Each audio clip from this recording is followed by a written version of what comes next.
5, 4, 3, 2, 1, 0.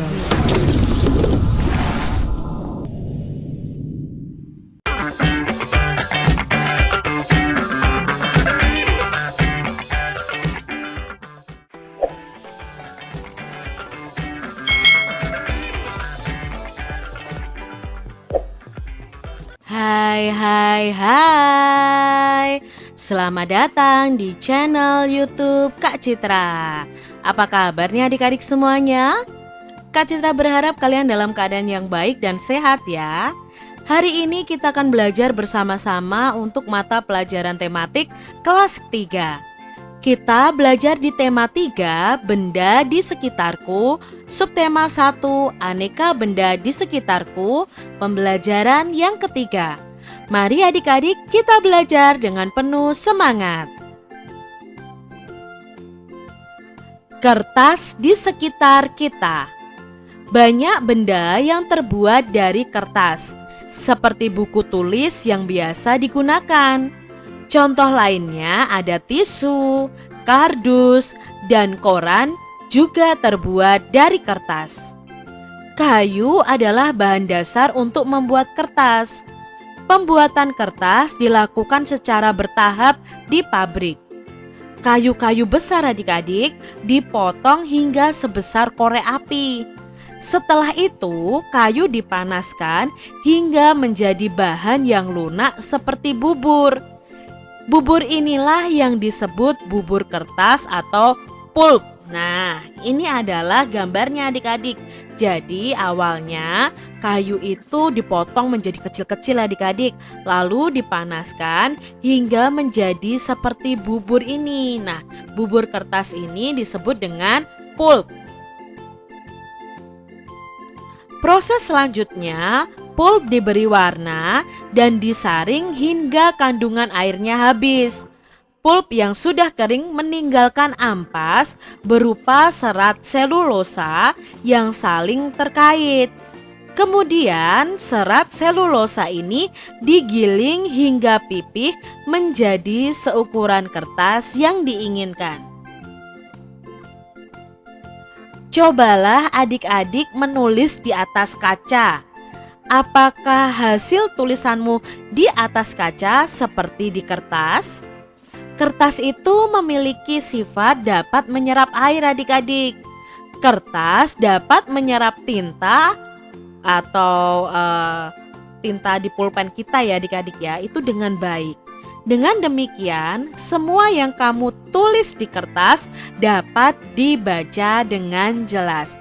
Nah, itu tadi runtutan bagaimana membuat kertas adik-adik. Perhatikan benda-benda di sekitar adik-adik. Coba adik-adik sebutkan nama benda yang terbuat dari kertas.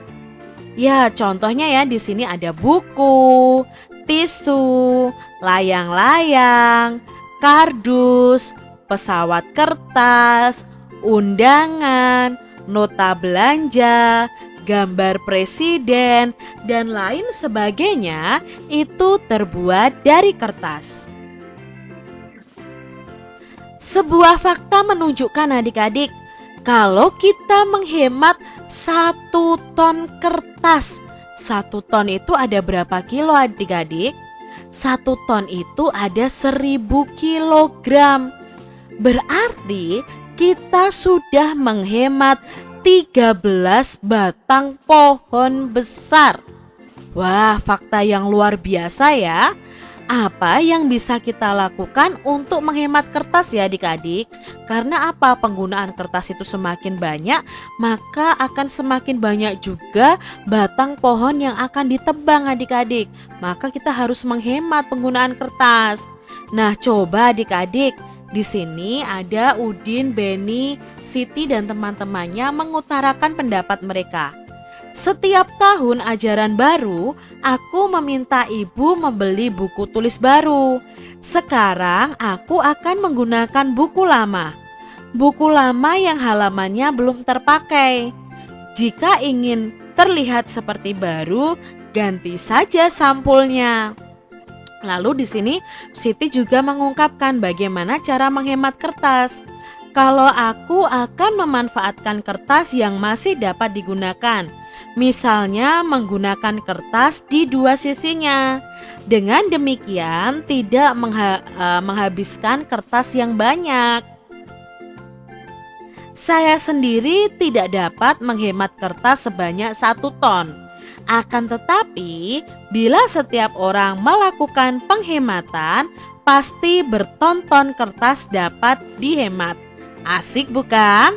Nah, adik-adik mungkin penggunaan kertas kita ya tidak banyak ya, tidak sampai 1000 kilogram atau 1 ton ya. Tapi kalau semua orang bisa menghemat kertas, pasti banyak sekali kertas-kertas yang bisa kita hemat sehingga tidak banyak pohon yang ditebang untuk pembuatan kertas. Apa yang dapat kamu lakukan untuk menghemat kertas adik-adik?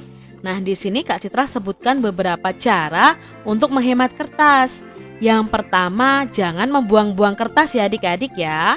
Lalu gunakan kertas daur ulang. Nah, ternyata kertas itu bisa didaur ulang adik-adik. Kertas yang kalian sudah tulis itu bisa didaur ulang.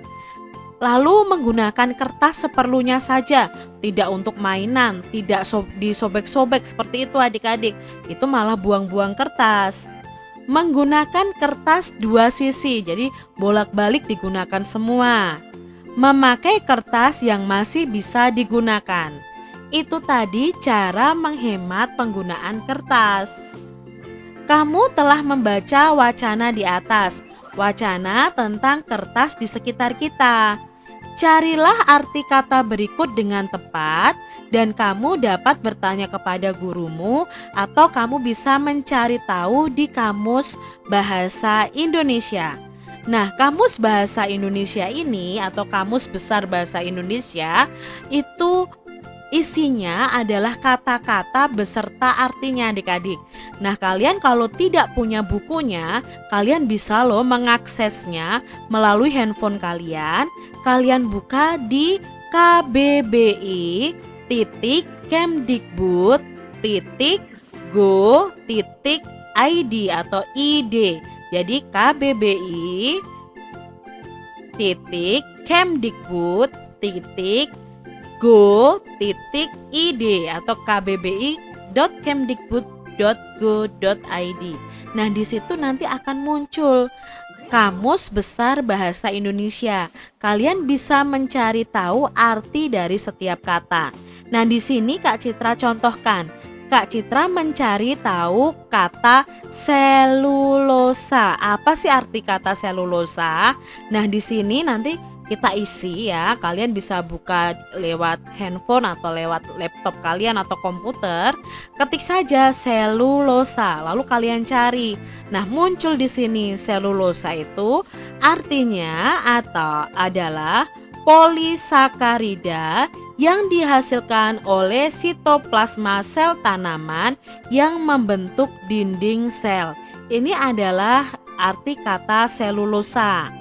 Lalu Kak Citra cari kata lunak. Nah, lunak itu artinya itu lembut atau empuk, tidak lekas marah. Nah, ini untuk kata yang sifat ya. Sabar, tidak terlampau keras. Nah, kalau benda lunak itu berarti lembut atau empuk. Kalau sifat orang itu berarti orang itu orangnya lunak, bukan orangnya empuk, tapi maksudnya di sini orang yang tidak lekas marah, sabar. Nah, ini arti dari kata lunak. Kalau benda itu artinya yang atas ini adik-adik ya. Lalu ada kata molekul. Nah, Kak Cira cari tahu molekul itu di Kamus Besar Bahasa Indonesia artinya adalah bagian terkecil senyawa yang terbentuk dari kumpulan atom yang terikat secara kimia. Itu arti dari kata molekul. Nah, di sini juga Kak Citra mencari tahu kata-kata yang lain melalui Kamus Besar Bahasa Indonesia tadi. Ada kata ampas. Ampas itu adalah sisa barang yang telah diambil sari atau patinya. Ada pulp.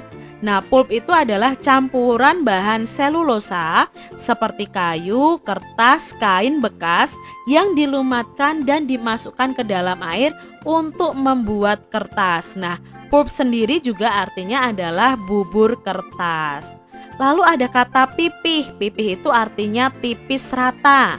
Ada kata menyerap. Menyerap itu masuk ke dalam melalui liang renik, terutama tentang barang cair.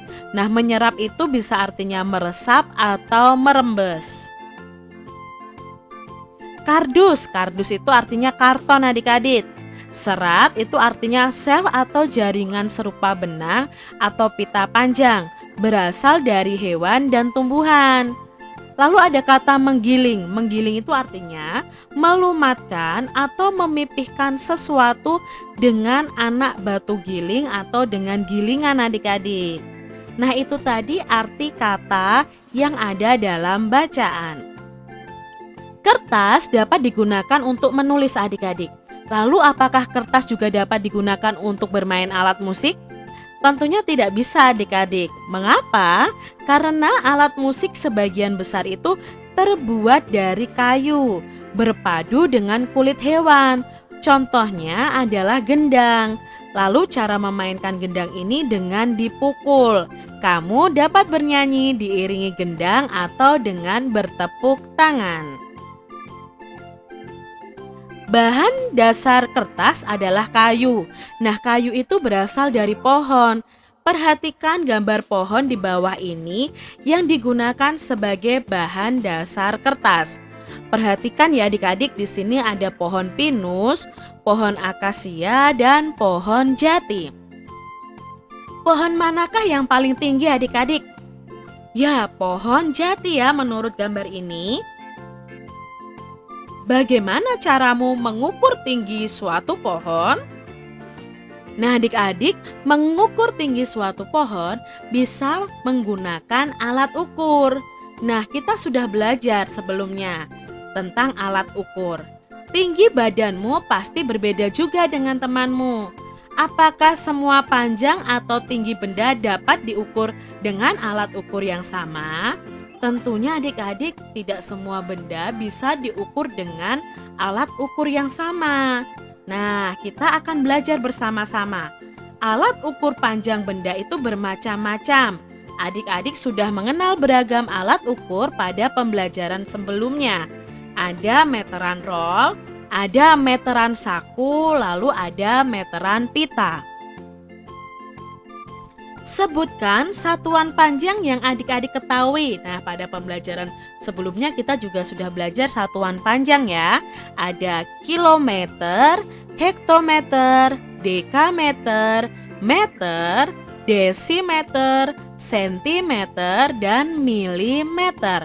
Itu adalah contoh satuan panjang. Tuliskan alat ukur yang tepat untuk mengukur benda-benda berikut ini. Nah, kita mau belajar nih, kalau mengukur tinggi badan pakai alat ukur apa ya? Kalau mengukur panjang lingkar pinggang pakai alat ukur apa? Yuk kita cari tahu bersama adik-adik. Nah, di sini untuk mengukur tinggi badan kita bisa menggunakan meteran pita. Bisa juga menggunakan meteran roll ya, tapi terlalu panjang untuk meteran roll. Meteran pita itu sudah cukup adik-adik. Untuk mengukur panjang lingkar pinggang ya, itu kita bisa menggunakan meteran pita. Nah, biasanya itu digunakan oleh para penjahit adik-adik untuk mengukur badan seseorang yang akan menjahitkan bajunya. Panjang meja di kelas bisa diukur dengan meteran saku. Panjang lompatan teman kelompokmu bisa diukur dengan meteran roll. Lebar papan tulis di kelas bisa diukur dengan meteran saku bisa, meteran roll juga bisa. Lalu panjang halaman sekolah bisa kalian ukur dengan meteran roll. Demikian tadi adik-adik pembahasan kita di tematik tema 3, subtema 1 pembelajaran yang ketiga. Semoga video ini bermanfaat ya untuk adik-adik semuanya. Sampai jumpa lagi di video pembelajaran Kak Citra selanjutnya. Tuhan memberkati. Jangan lupa tekan tombol subscribe, lalu tekan loncengnya, tekan juga tombol like, lalu share ke media sosial kalian. Jangan lupa untuk ikuti media sosial Kak Citra. Terima kasih.